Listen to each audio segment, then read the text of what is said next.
آپ نے جو بات کی، دیکھیں آپ نے خود خان صاحب کی تقریر بھی سنا دی اور ایک بڑی کلیئر کٹ میسج ہے سب کو.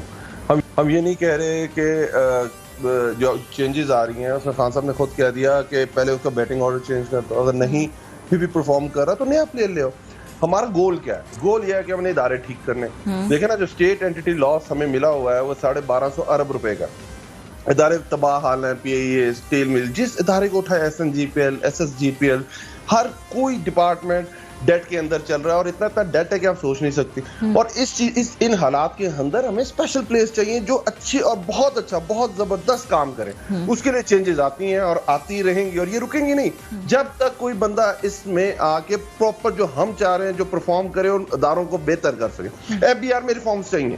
ایف بی آر اس طرح نہیں چل سکتا. آپ نے ابھی دیکھا کہ ہم نے کنسٹرکشن انڈسٹری کو کتنا بڑا پیکیج دیا. آپ نے کامران خان صاحب کا شو دیکھا ہوگا اور کنسٹرکشن انڈسٹریز والے آئے، انہوں نے کہا جو انسینٹیو آپ نے دیا تھا، جو کنسٹرکشن انڈسٹری کو آپ نے اٹھانا چاہ رہے تھے، اس کے اندر جو چینجز آپ چاہ رہے تھے وہ چینجز اس طرح نہیں ہو سکیں. تو ہم جو کہہ رہے ہیں جو پالیسی ہے وہ بنانا کام گورنمنٹ کا ہے، اس کو امپلیمنٹ کام کرنا بیوروکریسی کا. اگر بیوروکریسی اس طرح سے امپلیمنٹ نہیں کرے گی، یہ چینجز آج بھی ہوئی ہیں، کل بھی ہوں گی اور پرسوں بھی ہوتی رہیں گی جب تک گورنمنٹ کا جو ویژن ہے، جو پالیسی وہ امپلیمنٹ نہ ہو. اچھا مجھے بتا دیجئے کہ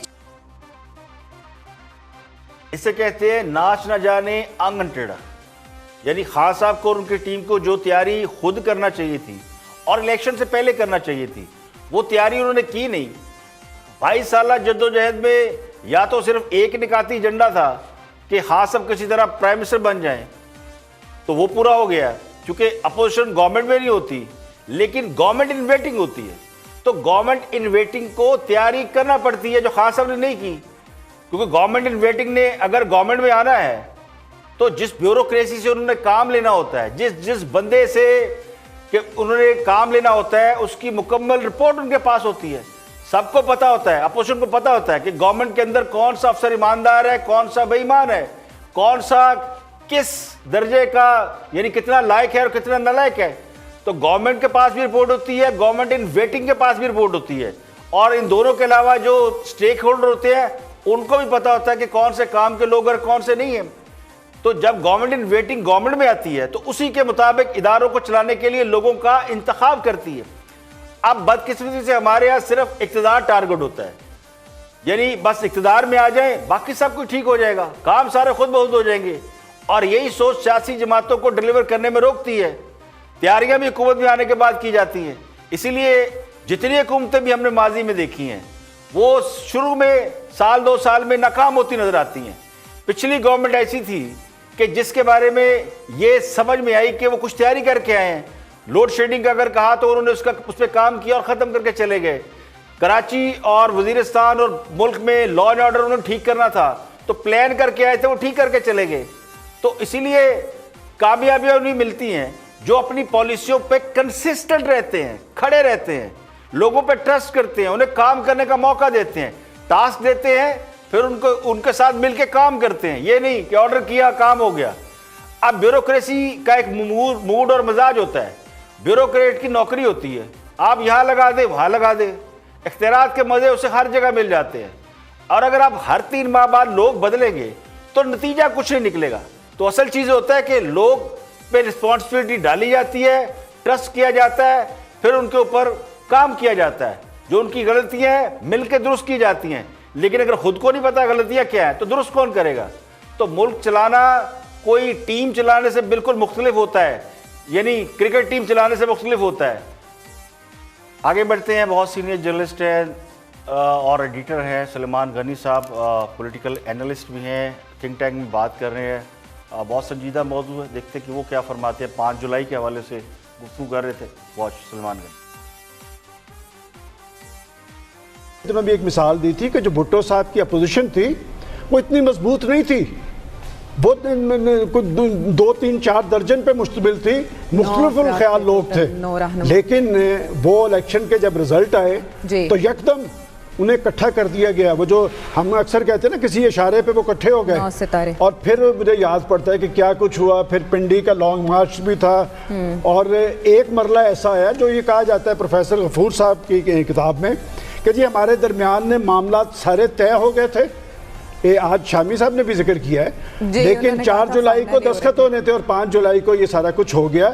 دیکھیں وہ سب کچھ واچ کر رہے ہوتے ہیں، اور صورتحال جب یہ دیکھتے ہیں کہ جب ہم اسٹیبلشمنٹ کی بات کرتے ہیں تو دنیا کے جمہوری معاشروں میں جو اسٹیبلشمنٹ ہوتی ہے وہ ریاست کے مفادات واچ کرتی ہے.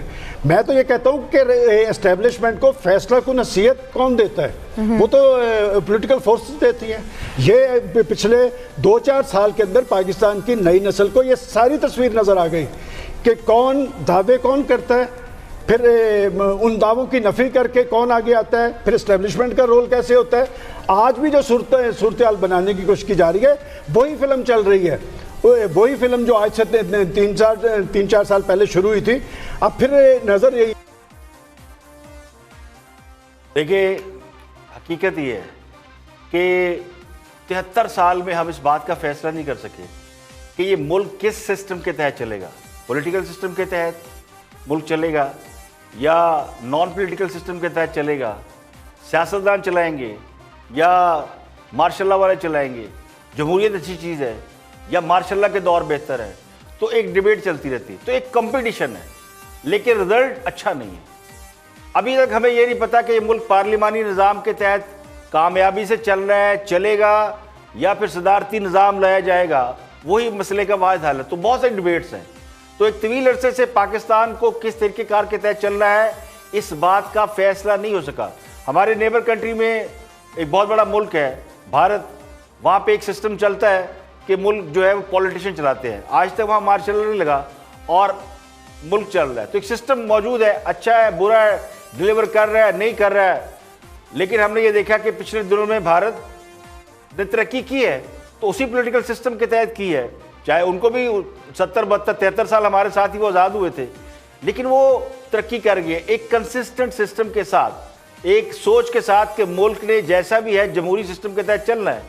لیکن ہمارے یہاں پرابلم بہت زیادہ ہے. ہمارے یہاں 2 سسٹم پیرلل چلنے کی وجہ سے کبھی بھی وہ تسلسل نہیں آ سکا. اسٹیبلشمنٹ اور سیاسی قوتوں میں بہت گہرا تعلق ہے، لیکن اس کے ساتھ ساتھ ٹرسٹ ڈیفیسٹ بھی بہت بڑا ہے. سیاسی لیڈر آتے ہیں بڑی دھوم دھام سے، لائے جاتے ہیں یا خود آتے ہیں، آتے بڑی دھوم دھام سے ہیں، لیکن جو بھی رخصت ہوا اس کے گلے میں بدنامی کا طوق ضرور ڈالا گیا. چاہے اس کی کارکردگی بڑی اچھی ہو، چاہے وہ ایٹم بم کا خالق ہو یا ایٹم بم چلانے والا ہو، دونوں صورتوں میں انجام بہتر نظر نہیں آتا. تو کوئی سیاسی لیڈر جو حقیقی معنوں میں عوامی منگوں کا ترجمان ہو وہ عزت کے ساتھ رخصت نہیں ہوا، وچ از ویری سیڈ. یہ ہماری ایک تاریخ ہے اور حقیقت ہے، اور ہمیں اپنی زمینی عقائد کو مان کے چلنا پڑے گا کہ جو کچھ ہمارے یہاں ہوتا رہے. یہ تلخ ہے، بدترین ہے، لیکن حقیقت ہے کہ ہم جس کو مسیحا سمجھ کے لاتے ہیں وہ انفارچونیٹلی کچھ عرصے بعد ہمیں ناکام ہوتا دکھائی دیتا ہے، اور یہی لگتا ہے کہ بس یہی بربادی کا سبب ہے یا اس کی وجہ سے ہم برباد ہو رہے ہیں. تو کوئی بھی سسٹم اگر تسلسل سے چلتا رہے تو اس کی خامیوں پر قابو پایا جا سکتا ہے، لیکن حقیقت یہ ہے، اس کو ماننا پڑے گا، اس پہ غور کرنا پڑے گا کہ ہم نے جو مسلسل تجربات کیے ہیں اس کی وجہ سے ہمیں جو نقصان پہنچا ہے ہم نے اس سے کچھ نہیں سیکھا. ہم نے یہ نہیں سیکھا کہ ملک سیاستدانوں نے چلانا ہے، عوام کے ووٹ سے چلنا ہے یا کسی مخصوص سوچ کے ساتھ چلنا ہے. اور یہی وہ کنفیوژن ہے جس نے ہمیں ایک بحران میں، ایک گرداب میں پھنسا رکھا ہے. یہاں پہ لیں گے ایک بریک، اور بریک کے بعد جب واپس آئیں گے اور بھی ہم موضوعات آپ کے ساتھ شیئر کریں گے. ہمارے ساتھ رہیے. Welcome back. آپ دیکھ رہے ہیں پروگرام اختلاف رائے اور میں ہوں افتخار کاظمی. بریک کے بعد حاضر خدمت ہے. ایک بار پھر کراچی کی بات کرتے ہیں اور لیاری گینگ وار کے مرکزی کردار، عزیر بلوچ کے اعترافات اور سانحہ بلدیہ ٹاؤن کی JIT رپورٹ اور آصف علی زرداری پر فرد جرم نے ایک بار پھر سندھ حکومت اور کراچی کو لائم لائٹ میں کھڑا کر دیا. حکمران جواد نے بڑی مہارت سے قومی اسمبلی میں عزیر بلوچ کے اعترافی بیان میں کراچی کی قتل و غارت کا ذمہ دار پیپل پارٹی کی قیادت یعنی آصف علی زرداری اور فریال تالپور کو قرار دے کر سندھ حکومت کو دفاعی حکمت عملی اختیار کرنے پر مجبور کر دیا ہے. پچھلے 3 روز سے سندھ حکومت وضاحتیں جاری کر رہی ہے اور JIT رپورٹ کو ویب سائٹ پر جاری کرنے کا دعویٰ کر کے خود کو مصیبت میں ڈال چکی ہے. سندھ حکومت کے ترجمان مرتضی وہاب نے پچھلے ہفتے کے اختتام پر یہ دعویٰ کیا تھا کہ بدنام زمانہ قاتل اور دہشت گرد عزیر بلوچ کی JIT رپورٹ میں سابق صدر آصف علی زرداری اور فریال تالپور کا کوئی ذکر نہیں ہے. وفاقی وزیر علی زیدی کو انہوں نے چیلنج کرتے ہوئے کہا تھا کہ وفاقی وزیر نے پیپلز پارٹی کی قیادت پر جو الزامات عائد کیے ہیں وہ درست نہیں ہے، وہ غلط ہے۔ جے آئی ٹی رپورٹ پیر کو منظر عام پر آ جائے گی، اسے وزارت داخلہ کی ویب سائٹ پر جاری کر دیا جائے گا۔ اس سے قبل ہی ایک J I T report social media پر بھی جاری کی گئی جو مرتضی وہاب کے اس دعوے کی تصدیق کر رہی تھی کہ عزیر بلوچ نے جے آئی ٹی کے سامنے سابق صدر آصف علی زرداری یا فریال تالپور کا نام نہیں لیا، لیکن چونکہ یہ جے آئی ٹی رپورٹ سرکاری طور پر جاری نہیں کی گئی اور جب تک سندھ حکومت عزیر بلوچ کی جے آئی ٹی رپورٹ سرکاری طور پر جاری نہیں کرتی اس وقت تک سندھ حکومت کے دعوے کو مصدقہ نہیں سمجھا جا سکتا۔ دوسری طرف حکمران جماعت کے وفاقی وزیر علی زیدی قومی اسمبلی کے فلور پر اس بات کا بھی انکشاف کر چکے ہیں کہ جے آئی ٹی رپورٹ میں عزیر بلوچ نے پیپلز پارٹی کے قیادت کے کہنے پر قتل و غارت کا اعتراف کیا ہے، جبکہ پولیس کے سامنے ابتدائی بیان میں بھی انہوں نے اس بات کا اعتراف کیا تھا کہ وہ پیپلز پارٹی کے لیے ہی کام کرتے رہے ہیں۔ عزیر بلوچ پر درجنوں افراد کے قتل کا الزام ہے اور انہیں لیاری گینگ وار کا مرکزی کردار سمجھا جاتا ہے اور لیاری کو ایک زمانے میں نو گو ایریا سمجھا جاتا تھا۔ اس بات سے قطع نظر کہ عزیر بلوچ کی جے آئی ٹی میں پیپلز پارٹی کی قیادت کا نام ہے یا نہیں، لیکن لگتا یوں ہے حکمران جماعت نے بڑی کامیابی سے سندھ حکومت کے اٹیک کو دفاع کر لیا اور اب سندھ حکومت کو دفاعی پوزیشن پر لے گئی ہے۔ چند روز پہلے قومی اسمبلی کے فلور پر پیپلز پارٹی پوری طرح حکومت پر حاوی تھی۔ پیپلز پارٹی نے جس طرح حکومت پر چڑھائی کی اور بلاول بھٹو نے جس طرح خان صاحب کو آڑے ہاتھوں لیا اور اس کے بعد نوید قمر لڑنے مرنے پر کمر بستہ ہوئے، پیپلز پارٹی حکومت پوری طرح حکومت پر چڑھی ہوئی دکھائی دیتی تھی، لیکن اب یوں لگتا ہے کہ پیپلز پارٹی واپس ڈیفینسو موڈ میں چلی گئی ہے۔ اس کے ساتھ ساتھ ایک اور رپورٹ منظر عام پر آئی ہے جو سارہا بلدیہ ٹاؤن کے حوالے سے ہے، جس کے بارے میں یہ انکشاف بار بار ہو چکا ہے اور اب جے آئی ٹی رپورٹ میں بھی یہ کہا گیا ہے کہ بلدیہ ٹاؤن میں آگ جان بوجھ کر لگائی گئی، 200 سے زائد افراد اس واقعے میں ہلاک ہوئے تھے اور یہ واقعہ دہشت گردی اور بھتے کا تھا۔ دوسرے الفاظ میں یہ ایم کیو ایم کی قیادت پر چارج شیٹ ہے۔ ایم کیو ایم حکومت کی اتحادی جماعت ہے تو بظاہر اسے بھی ایک تیر سے دو شکار سمجھا جا سکتا ہے۔ ایک طرف پیپلز پارٹی بیک فٹ پر چلی گئی ہے تو دوسری طرف ایم کیو ایم بھی بیک فٹ پر جا چکی ہے اور ان کے لیے ایک پیغام بھی ہو سکتا ہے کہ ایم کیو ایم جب تک حکومت کا حصہ ہے اس وقت تک وہ محفوظ ہے، لیکن حکومت سے علیحدگی کی صورت میں بلدیہ ٹاؤن کی جے آئی ٹی رپورٹ ان کے لیے بھی شدید مشکلات پیدا کر سکتی ہے۔ اب آپ کو کرونا کے حوالے سے اپڈیٹ کرتے ہیں۔ ایک افسوسناک خبر یہ ہے کہ پیپلز پارٹی کے بہت سینئر رہنما آیت اللہ درانی، ان کا کل کرونا وائرس کی وجہ سے انتقال ہو گیا، انہیں آج سپرد خاک کر دیا گیا۔ آیت اللہ درانی بہت ہی سینئر پولیٹیشین تھے اور ان سیاستدانوں میں ان کا شمار ہوتا تھا جو کہ بڑی ہی معتدل بات کرتے تھے، بہت ہی ٹھنڈے دماغ سے ٹھنڈے دل سے بات کرنے والے، یعنی وہ اگریسو آدمی نہیں تھے، بہت ہی تحمل سے بات کرنے والے آیت اللہ درانی۔ ہم نے بہت سے ان کے ساتھ پروگرام کیے اور جب پیپلز پارٹی کی حکومت تھی تو وہ منسٹر بھی رہے۔ تو آیت اللہ درانی صاحب کا کرونا کی وجہ سے انتقال ہو گیا، اللہ تعالیٰ ان کی مغفرت کرے۔ اس کے علاوہ وزیر اعظم عمران خان کے معاون خصوصی اور لیڈنگ فرام فرنٹ، یعنی جو کرونا کے محاذ پہ لڑ رہے ڈاکٹر ظفر مرزا، خصوصی معاون خصوصی برائے صحت، ان کا بھی کرونا ٹیسٹ پازیٹیو آ گیا ہے۔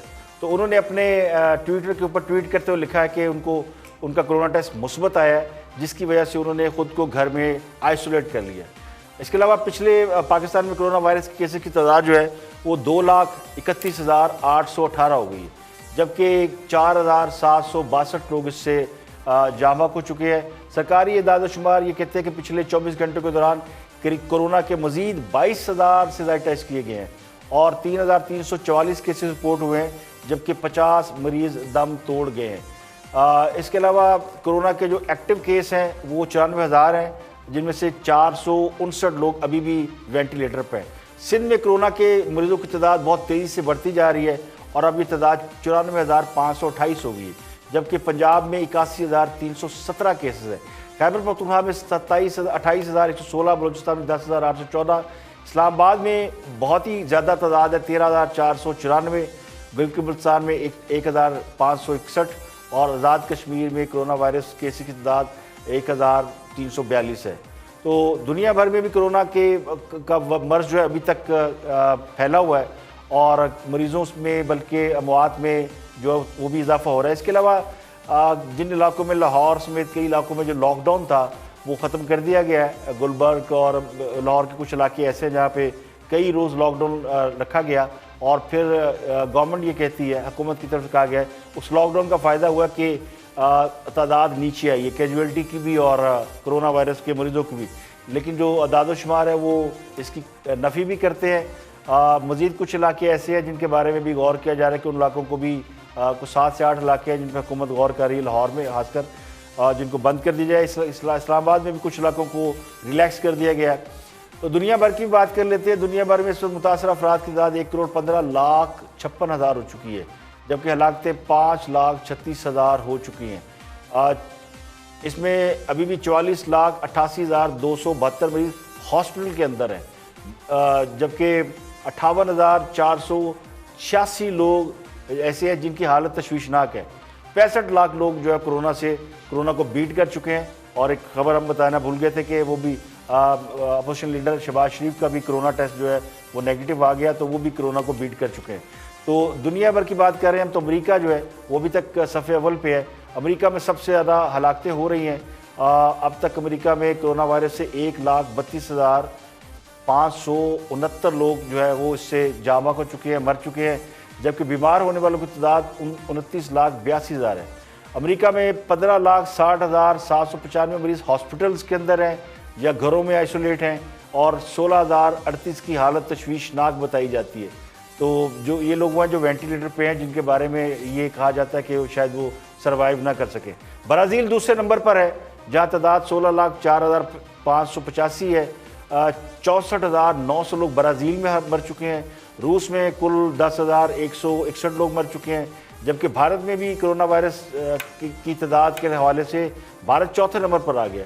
وہاں پہ بھارت کے اندر تقریباً 6,97,836 متاثرہ مریض ہیں, جبکہ 19,700 ہلاکتیں ہو چکی ہیں.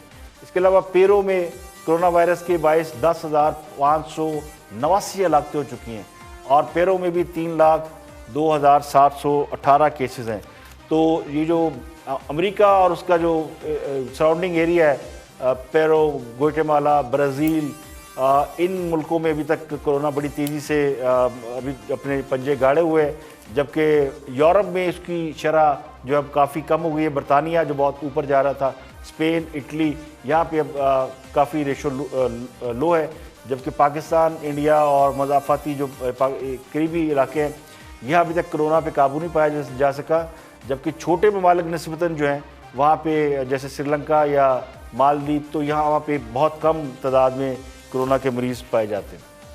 آج کے لیے اتنا ہی. کل پھر حاضر ہوں گے مزید خبروں, تبصروں, تجزیوں کے ساتھ. پروگرام اختلاف رائے سے افتخار کاظمی کو اجازت دیں. اپنا بہت بہت خیال رکھیں.